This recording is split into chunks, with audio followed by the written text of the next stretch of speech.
Hello everyone, selamat datang di kelas tata nama senyawa kimia. Pernahkah kalian melihat ketiga gambar tersebut?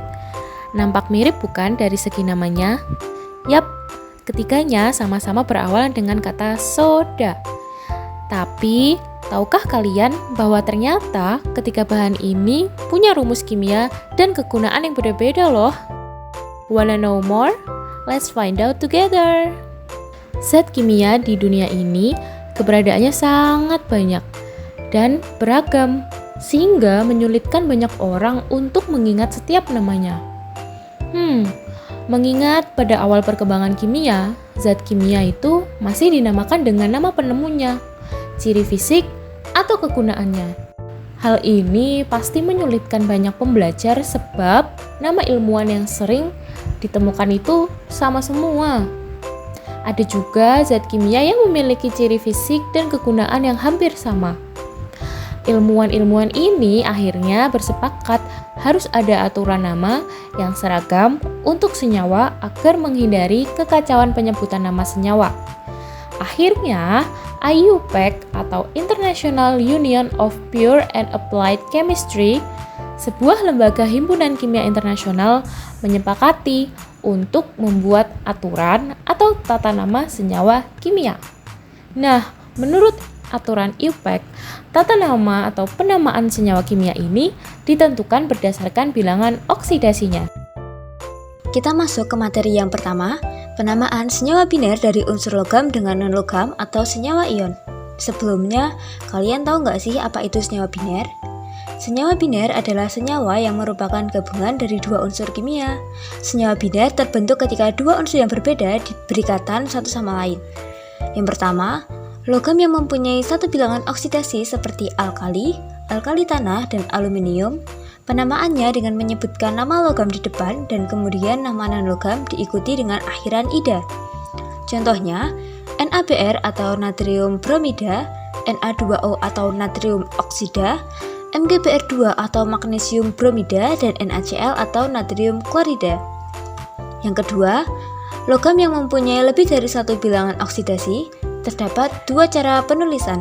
Yang pertama, penulisan nama logam di depan disertai menuliskan bilangan oksidasi dengan angka Romawi dalam tanda kurung, dan nama non-logam di belakang diakhiri dengan akhiran ida.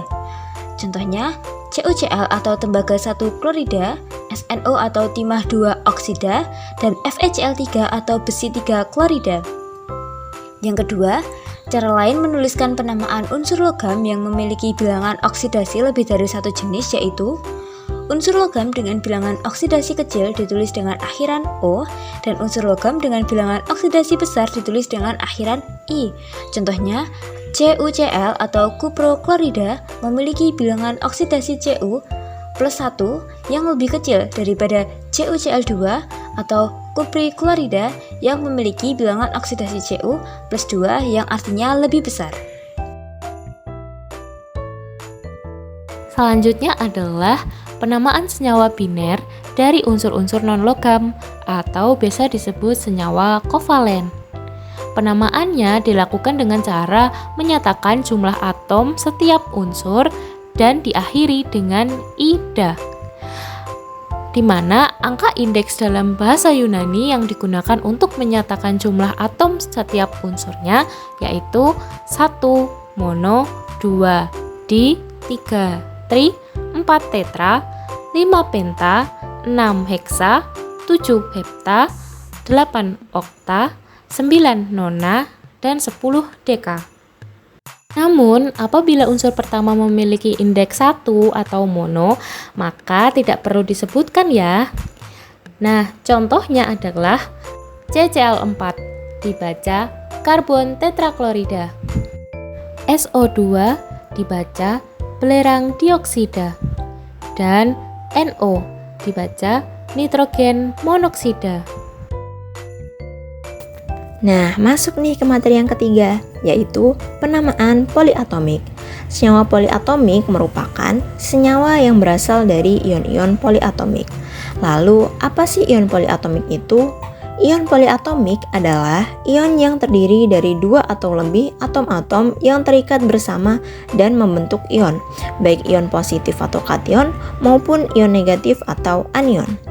Anion poliatomik terbentuk dari atom non-logam dengan oksigen yang biasa disebut anion beroksigen. Nah, beberapa contoh ion poliatomik dapat teman-teman lihat dalam tabel berikut ini ya. Oke, kakak coba jelasin beberapa nih. Yang pertama ada NH4+ dan diberi nama amonium, sedangkan OH- diberi nama hidroksida. Lalu ada juga nih CN- diberi nama sianida. Oke, untuk yang lainnya bisa kalian lihat langsung dalam tabel ya. Selanjutnya ada penamaan asam. Pemberian nama senyawa ini karena senyawa berikatan dengan kation H+. Aturan dalam pemberian nama asam terbagi menjadi 2. Yang pertama, asam memiliki kation H+ dalam senyawanya sehingga ditulis di depan. Yang kedua, kation H+ biasanya tidak ditulis hidrogen melainkan asam, lalu diikuti dengan nama sisa asam. Contohnya ada H2CO3 yang mengandung kation H+ dan anion CO32- dan dinamai sebagai asam karbonat. Yang terakhir ada penamaan basa. Tata nama basa merupakan pemberian nama senyawa yang terbentuk karena senyawa berikatan dengan anion OH-. Aturan dalam pemberian nama basa pun ada 2. Yang pertama, basa memiliki anion OH- dalam senyawanya sehingga ditulis di belakang. Yang kedua, anion OH- ditulis sebagai hidroksida pada kata terakhir. Contohnya ada NaOH yang mengandung kation Na+ dan juga anion OH- sehingga dinamai sebagai natrium hidroksida.